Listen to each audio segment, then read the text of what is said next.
A continuación tendremos la conferencia Trazando la hoja de ruta empresarial a 2025. Habitualmente, en las planeaciones estratégicas de las empresas se definen las tácticas a desarrollar en los próximos 12 meses. Desde sectorial consideran que se debe analizar el 2022, pero comenzar a trazar el plan hacia 2025. En esta conferencia, desde sectorial, nos compartirán su visión, la cual radica en entender la posición en la que se encuentran las organizaciones, advertir sobre los desafíos venideros, evidenciar las oportunidades y tendencias sectoriales emergentes y, con lo anterior, trazar la hoja de ruta. Para hablarnos de esta visión estratégica empresarial, nos acompaña Alejandro Escobar, fundador y gerente de sectorial.co. Alejandro es contador público de la Universidad EAFIT con especialización en finanzas corporativas de la Escuela de Ingeniería de Antioquia y MBA de CRM Business School. Su experiencia se ha centrado en la planeación y estrategia sectorial, estructuración financiera, banca de inversión y análisis de riesgos para compañías como Inercia Valor Banca de Inversión, Factor Dinero Serfinco, Leasing Corficolombia y Leasing Bancolombia. Alejandro, bienvenido al pabellón del conocimiento Inex Moda Sapiencia. Hola, buenas tardes a todos. Muchísimas gracias por el espacio. Vamos a trazar la hoja de ruta hacia el 2025. Resulta que muy probablemente ustedes en los diferentes roles que ocupan en sus organizaciones, o si son un emprendedor, o si son un estudiante, muy probablemente a finales del año pasado hicieron un ejercicio de pensar qué va a ocurrir en los próximos 12 meses y poder proyectar tanto una estrategia global como elementos tácticos para sus organizaciones. Pero ¿qué pasa si empezamos no a tener como foco este año? O sea, vamos a tenerlo como foco, esa es la inmediatez, pero vamos pensando más hacia el 2025. Se dice que si vivimos el presente y reimaginamos cómo va a ser el futuro, muy probablemente vamos a lograr una ventaja competitiva frente a los actores que hay en el mercado. De eso se trata trazando la hoja de ruta empresarial. Vamos a darle comienzo a este análisis. En el primer punto, para poder llegar a trazar esa hoja de ruta, es poder entender en qué cancha están jugando nuestras empresas, que dibujemos cuál es la posición económica actual en la que están jugando nuestras organizaciones. Para poder ver esa posición actual, pues básicamente esta gráfica lo que reúne son tal vez las dos principales variables económicas de nuestro país. En el área en color amarillo ven la tasa de desempleo y la línea que encuentran en color gris o en color negro es la tasa de crecimiento económico que tiene o está presentando nuestra economía.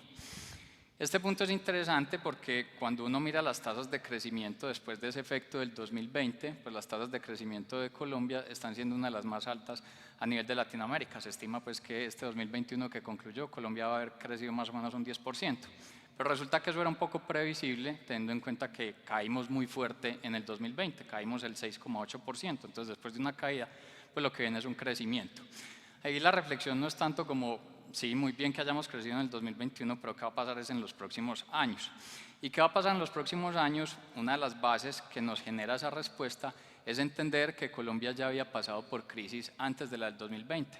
Si uno se va mucho más atrás, con tasas de desempleo de más o menos el 11%, nuestra economía por allá en el 99 cayó y luego en el 2017 se enfrentó a otra crisis. La crisis fue haber aumentado el IVA del 16 al 19%, y como Colombia tenemos una gran dependencia de lo que es el consumo, de lo que es el comercio, pues aumentarle 3 puntos de IVA, pues lo que iba a generar es un impacto negativo al consumidor. Y pese a eso, por allá estábamos creciendo. Crecimos una tasa del 1,7, pasamos al 2,8, en el 2019 crecimos al 3,3. 3,3 es una tasa baja, pero si lo comparamos con el mundo, Colombia era la economía número 12 con mejor tasa de crecimiento. Eso es lo que sienta las bases de que nuestra economía puede tener un crecimiento realmente potencial y ubicarse más o menos en temas normales después del rebote del 2021 a una tasa más o menos del 6%. Entonces, un primer mensaje es, nuestra economía tiene una capacidad de crecer no solo a este 10% por el efecto de rebote, sino más o menos a una tasa de crecimiento del orden del 6%. Ahora bien, ¿será que existe la confianza para que podamos crecer a esas tasas del 6% o incluso mucho mayor? Nosotros desde Sectorial creamos un índice que se llama índice de confianza sectorial, así como en el mercado hay índices de confianza desde el comercio, hay índices de confianza industrial, hay un índice de confianza que es de los sectores, es el que ustedes ven en pantalla, y ese genera un puntaje que va de 0 a 100 puntos. Si marca cercano a los 100 puntos, quiere decir que las empresas en los diferentes sectores que hay en la economía tienen confianza de que a futuro les va a ir bien. Y si se acerca hacia 0 puntos, lo que se habla es que hay totalmente desconfianza de que el futuro antes va a ser oscuro y no va a haber crecimiento. Si miramos el recorrido que hay en pantalla, entonces digamos ya hemos entendido lo que pasaba por acá en el aislamiento, entonces en aislamiento teníamos 35 puntos de confianza, esos 35 puntos entienden que solamente el 35% de los sectores en aquel momento pensaban que a futuro iban a crecer, y cuando vemos ya por acá los resultados de cierre del año, estamos hablando del orden de unos 70 puntos, o sea, la gran mayoría de sectores en nuestra economía están viendo que a futuro, en los próximos años, van a mostrar una tasa de crecimiento. Este comportamiento del índice de confianza, que fue un poco volátil, hubo unos momentos de crecimiento, otros momentos de caída, empezó a ponernos como una alerta de cómo teníamos que empezar a reinventar nuestras organizaciones. Así como los humanos se van acoplando a nuevas condiciones del entorno, las empresas, nosotros al interior de las organizaciones, pues nos vamos acoplando a esos nuevos entornos. Miren que empezamos a ver. Cerramos la tienda física y abrimos un storage, llevamos productos al storage y empezamos a despachar a través de canales de e-commerce. Entonces el e-commerce crece de manera importante, pero no solo el e-commerce. Luego podemos despachar a través de redes sociales, entonces crece el social commerce. Resulta que nuestras personas en la oficina, cerramos la oficina física y vamos a un espacio compartido y vuelven y resurgen los coworking. Y las personas en su día a día, en su vivienda, en su habitación, cada vez estamos creciendo más, o hay una población importante que son los hogares unipersonales, conformados por una sola persona. Y resulta que cada persona no necesita tener una cocina, no necesita tener una sala de estudios, necesita un lugar donde dormir, y más bien que los espacios de ese edificio se compartan con los demás residentes, y empezamos a hablar de espacios co-living. Todas esas tendencias empezaron a acelerarse en este proceso que vimos de pandemia, y entonces nos empezó a marcar cuál iba a ser el futuro del comportamiento. Y la conclusión que nos daba es: cerramos el año pasado con un alto nivel de confianza, o sea que a futuro los sectores están pensando que van a generar un buen nivel de inversión y un buen nivel de crecimiento. Ahora bien, los temas son particulares dependiendo del sector. Si miramos esta gráfica, nosotros en sectorial analizamos más o menos unos 150 sectores, aquí lo resumimos en 50 sectores económicos. Las barras que ustedes ven muestran el crecimiento de cada uno de esos sectores en el 2021 frente al 2020. Y de nuevo era previsible que fueran a crecer por ese impacto tan negativo que se presentó en 2020. Yo quiero que analicen sobre todo son los círculos, los puntos que ven en esa gráfica. Esos círculos, esos puntos están comparando el crecimiento del 2021 con respecto al 2019. Es decir, aislamos el 2020, el año del cisne negro, el año que no estaba previsible, y miremos cómo están nuestros sectores comparados con el 2019. ¿Será que estamos creciendo o no estamos creciendo? Resulta que esos 50 sectores, 44 sectores están mostrando tasas favorables de crecimiento. Entonces, cuando hablamos de un sistema moda, cuando hablamos de insumos, fibras textiles, en diferentes sectores, no solamente estamos hablando del comercio, del consumo, que aquí está en el color rosa, no estamos hablando solamente de la industria textil como tal, de la industria de calzado, sino que estamos hablando de las fibras que van a un agro y que está creciendo, que van a una construcción en el frente inmobiliario y que está creciendo, y que se empieza a encadenar con cada una de esas actividades para hacer dinamizar esta actividad. El mensaje aquí es, de nuevo, estamos teniendo crecimiento económico, lo veíamos en las primeras, hay confianza, y en la gran mayoría de sectores ese crecimiento se está materializando. Ahora bien, el reto es listo, y esto hasta cuánto se va a sostener, qué va a pasar en los próximos años, y ahí que tenemos que trazar esa hoja de ruta empresarial.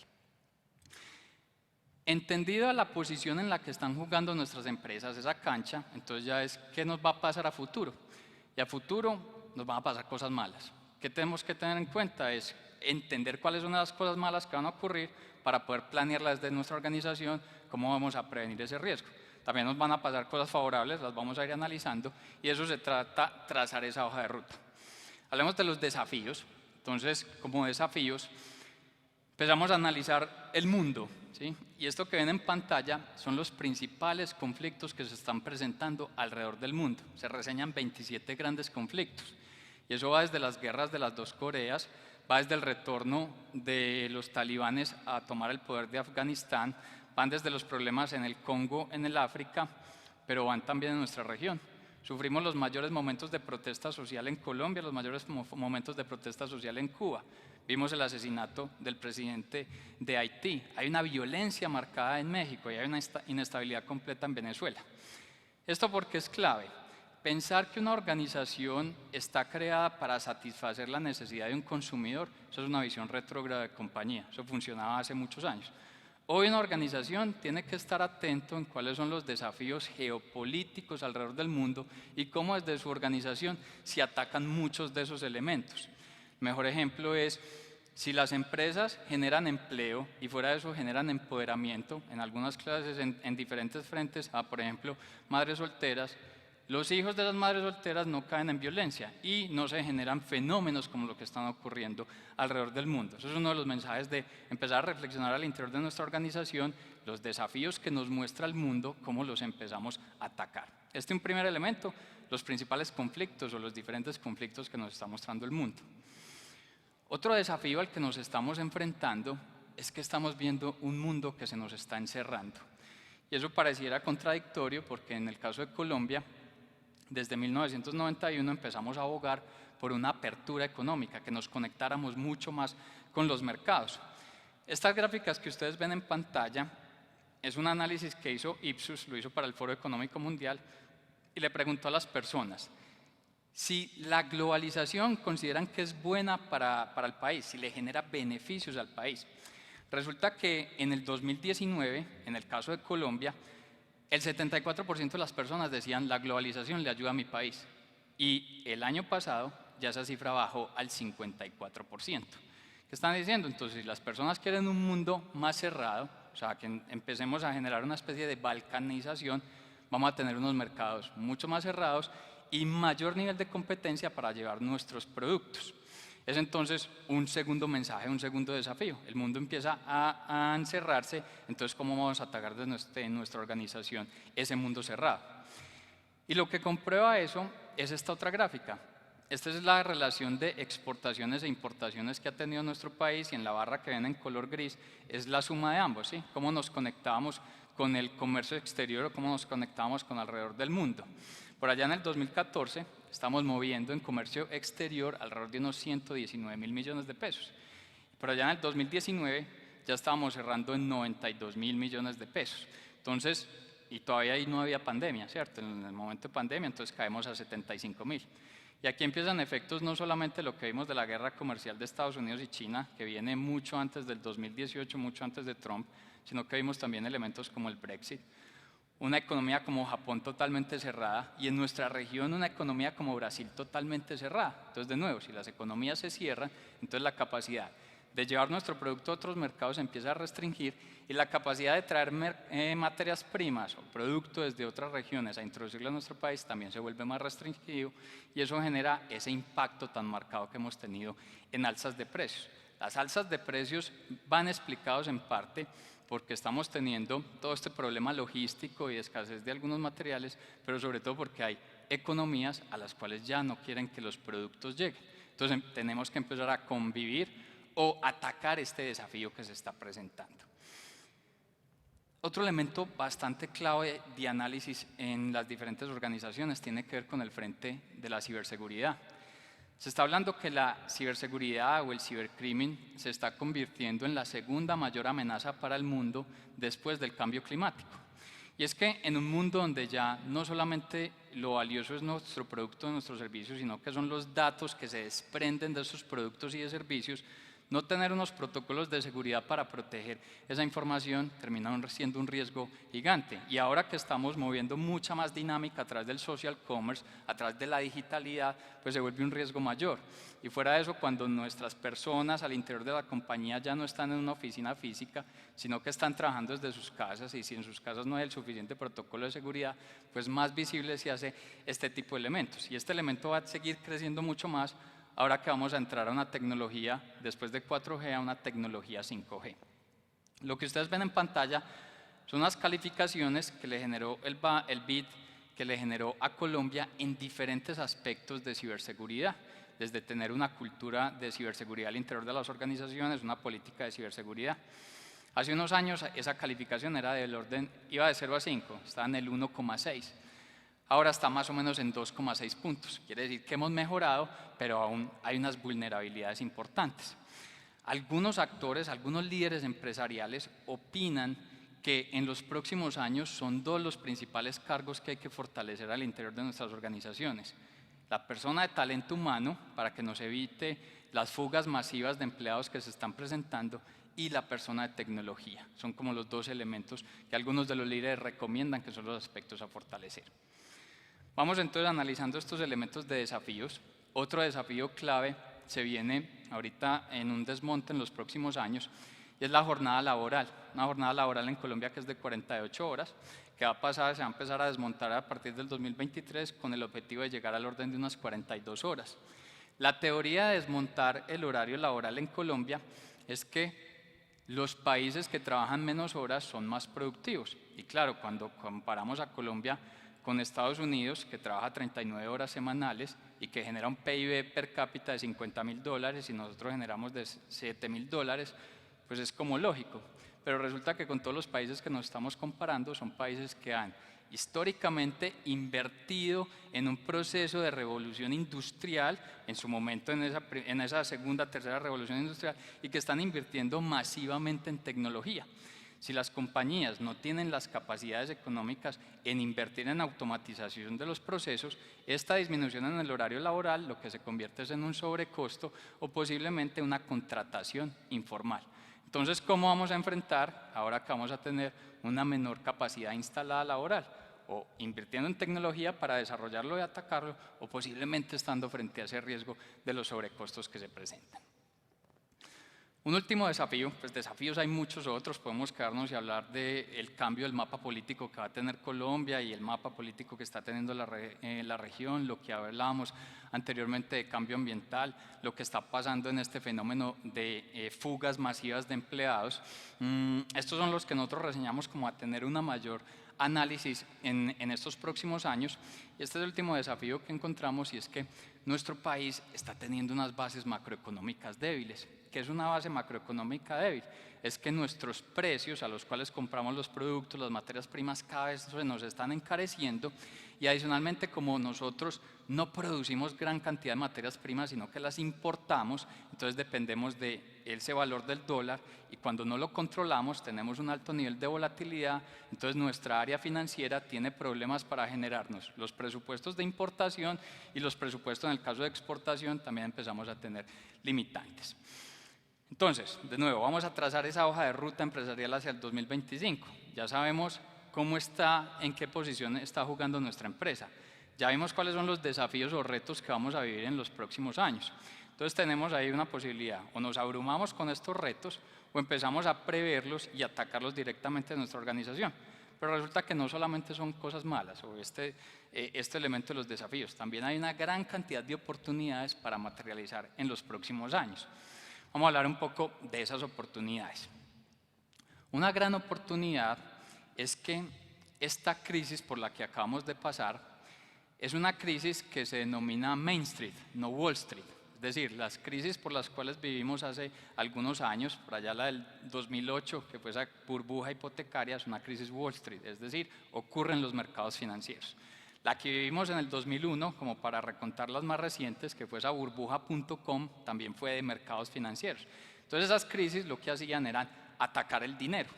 Esta crisis del aislamiento no atacó los fondos de capital, o sea, el dinero no se esfumó, la liquidez permaneció.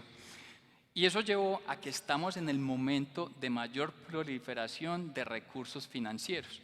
Y lo comprueba un poco la gráfica que ustedes ven allá a la derecha. Esa gráfica a la derecha es la cantidad de empresas que se listaron en bolsa en Estados Unidos en los últimos años.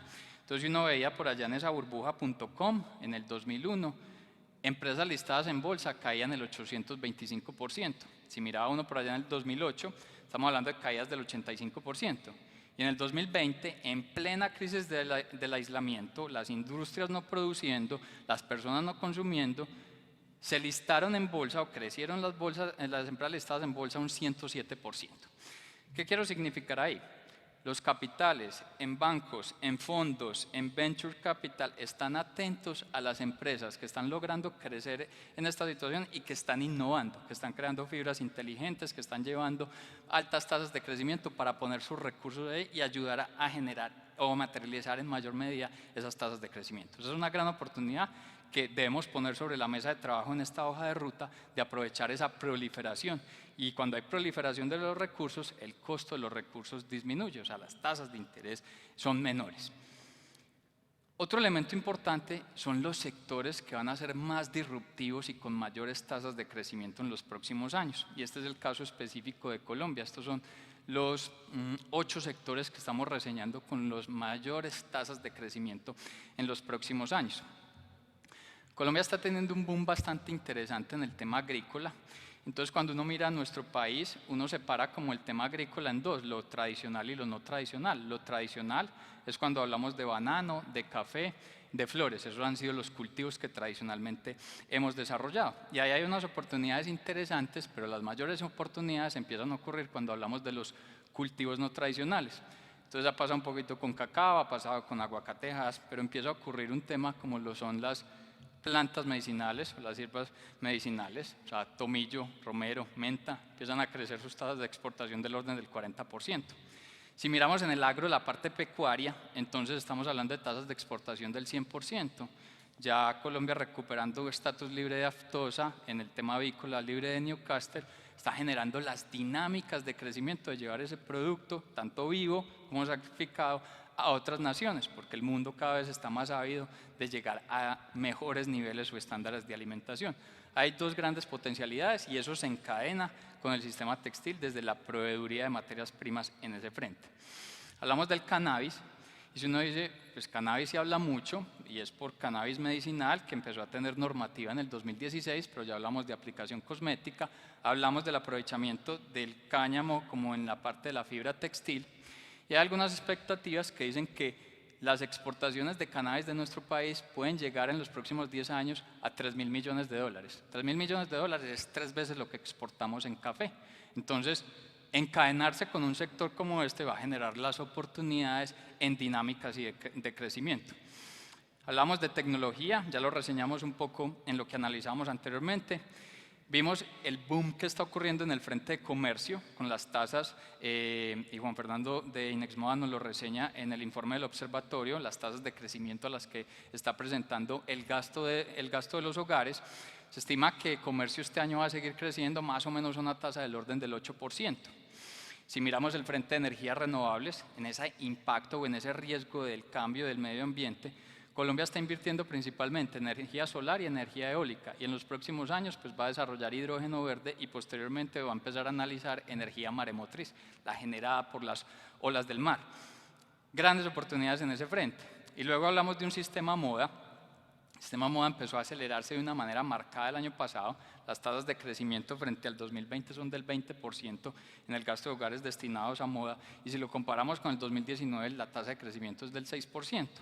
Y es que resulta que después de haber estado aislados y concentrarnos en comprar bienes básicos y ahora que el desempleo empieza a disminuir, que las personas empiezan a salir del aislamiento, pues ese ticket de canasta de compra empieza a incrementarse en valor y en cantidad y es un sector que va a seguir mostrando importantes tasas de crecimiento este año.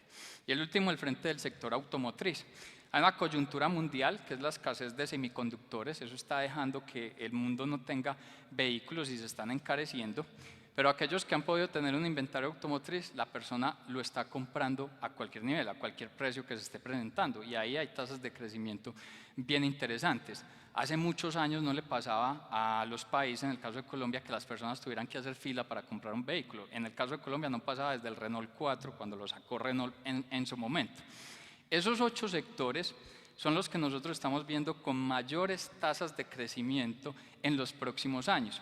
Entonces aquí no es analizar solo, listo, yo estoy en sistema moda, no, cómo mi producto en la industria en la que estoy del sistema moda se encadena con la parte agrícola, se encadena con la parte del cannabis, se encadena con cada uno de estos sectores para aprovechar ese frente de oportunidades.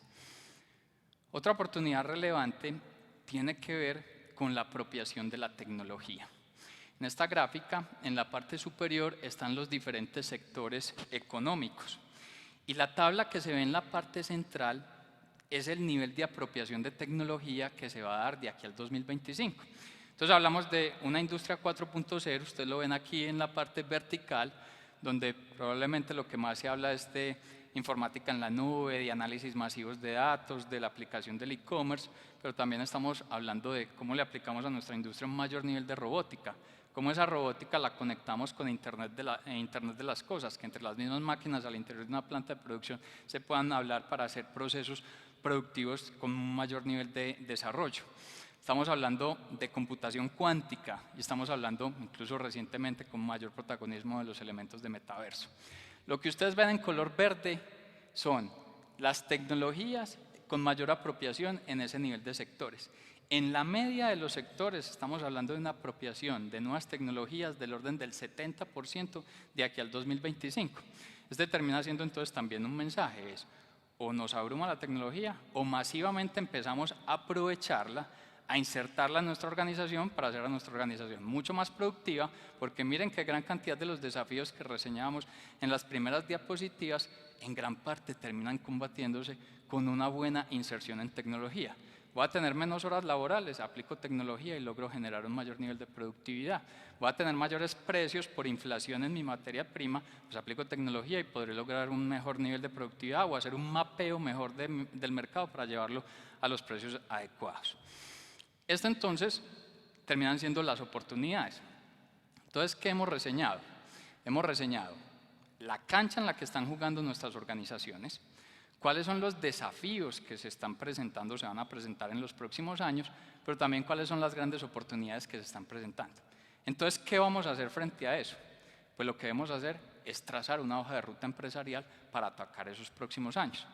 Entonces, ¿cómo hacemos para poderla trazar?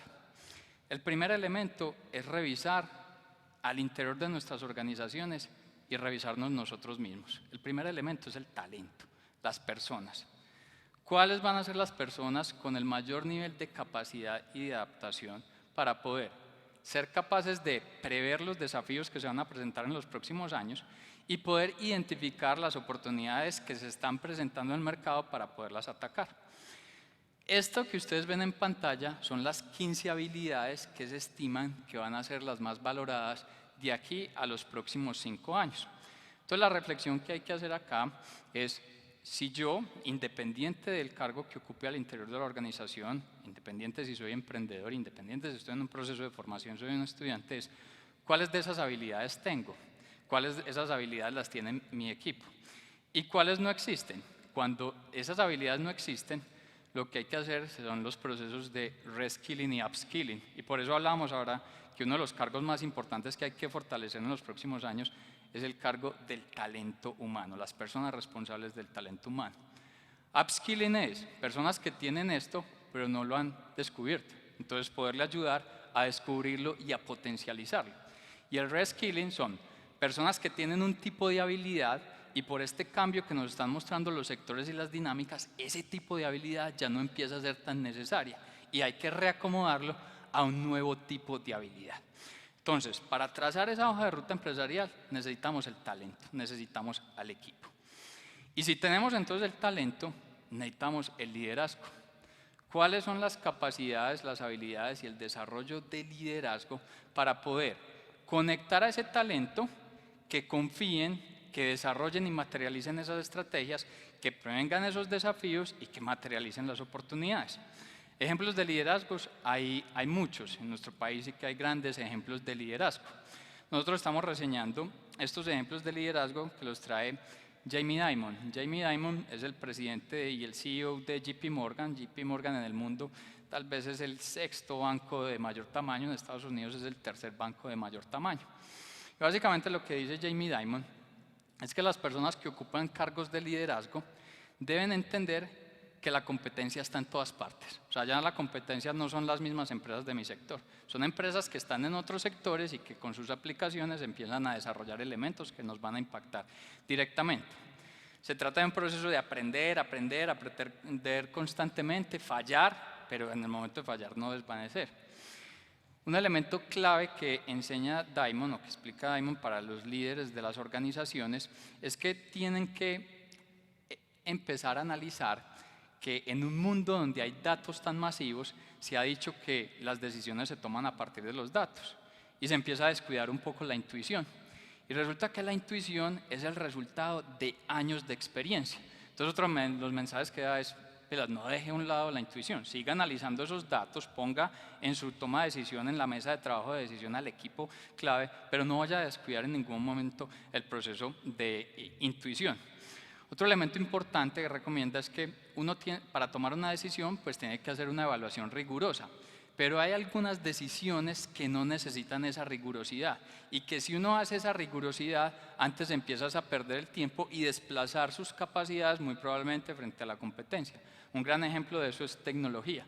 O sea, invertir y desarrollar capacidades tecnológicas al interior de la organización no tiene una discusión de sí o sí no, la decisión es sí. Ya ahora es identificar los montos, los recursos que se van a plasmar en esos elementos de inversión. Y un aspecto último es aprender constantemente. El líder nunca puede considerar que es el que se las sabe todas. Es ante la persona que más tiene que estar aprendiendo constantemente para poder conectar a ese talento y que ese talento le pueda poner sobre la mesa la toma de decisión, cuáles son los desafíos que se vienen y cuáles son las oportunidades. Analizando entonces un poco esto, pensemos que ya tenemos el talento, pensemos que tenemos las capacidades de liderazgo y hemos visto todos esos desafíos, hemos visto todas esas oportunidades. Entonces, ¿cómo va a ser la empresa, nuestra empresa, sostenible en el largo plazo? ¿Cuál va a ser el modelo de nuestra compañía sostenible en el largo plazo? Históricamente, y tal vez uno de los mantras del emprendimiento ha hablado de las compañías unicornios, que son las que ustedes ven en la parte de la izquierda, y son esas compañías que son brillantes, con modelos de negocio totalmente innovadoras, que crecen a tasas de doble, de triple dígito y que por ser tan brillantes capturan constantemente nuevos recursos de capital para ayudarlos a crecer. Resulta que probablemente con este nivel de desafíos que estamos viendo y ese nivel de oportunidades, la empresa sostenible en el largo plazo posiblemente no sea un unicornio, sino que posiblemente sea una cebra. Y una cebra es una compañía, más bien un unicornio, cuando se creó esa palabra, se decía que eran empresas tan exóticas que por esas características exóticas pues eran un unicornio, lo comparaban con el animal mitológico.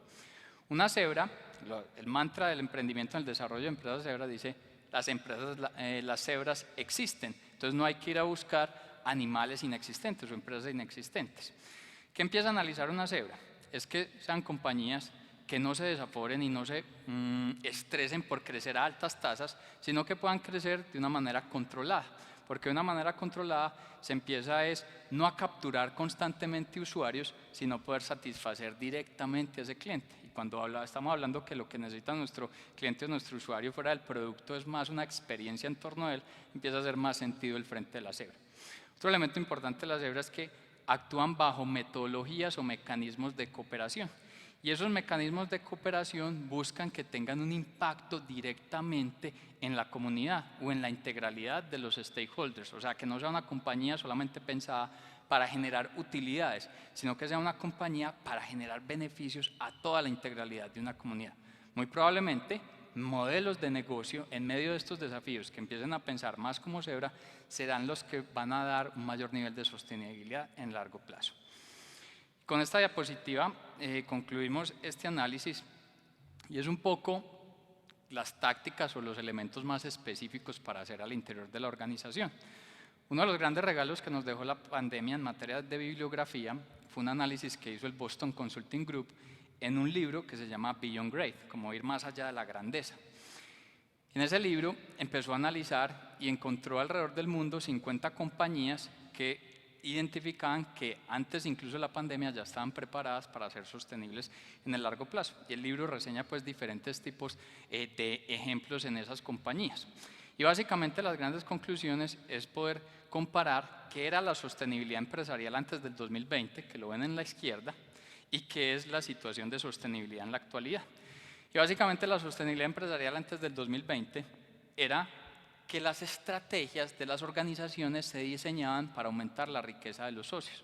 Es decir, que si la compañía generaba más utilidad neta, pues le estaba pagando a los proveedores, entonces estaba haciendo bien las cosas, le estaba pagando a los empleados, entonces estaba haciendo bien las cosas, y ese era el tipo de estrategia. Entonces, entre más trabajáramos en crear utilidad, pues íbamos a generar más sostenibilidad en nuestra compañía, y de ahí pues generar mecanismos de eficiencia, diferenciación de productos y escalabilidad.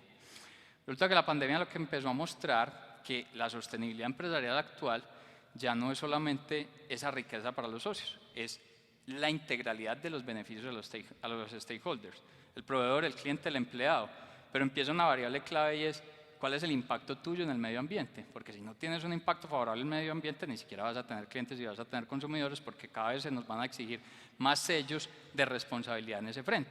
¿Y cuál es tu impacto también en el frente social?